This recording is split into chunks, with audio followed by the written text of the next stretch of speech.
تو کیا اب وہاں جماعت کرانا کیسا؟ اب اس کو صحن مسجد بولنا کیسا؟ کہ فتح رضویہ میں تو یہ لکھا ہے صحن مسجد داخل مسجد ہوتا ہے، اسی طرح کا لکھا نہیں. ہاں تو یہ ہمارے یہاں بس صحن بولتے ہیں، میں عام طور پہ صحن نہیں بولتا اس کو، فنائے مسجد بولتا ہوں. صلو علی الحبیب صلی اللہ تعالی علیہ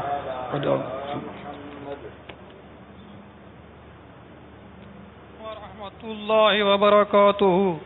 وعلیکم السلام ورحمۃ اللہ وبرکاتہ. میرا نام محمد منیر احمد اتاری ہے، میں خانپور سے بات کر رہا ہوں. میرا امیر اہل سنت سے یہ سوال ہے کہ ہمارے ہاں دیہاتوں میں یہ بات کسی سے کی جائے کہ تو نے روزہ نہیں رکھا، وہ کہتا ہے میری گندم تھوڑی ختم ہوئی ہے کہ میں روزہ رکھوں. اس طرح کہنا کیسا؟ کفر ہے، فرض کا انکار کر رہا ہے.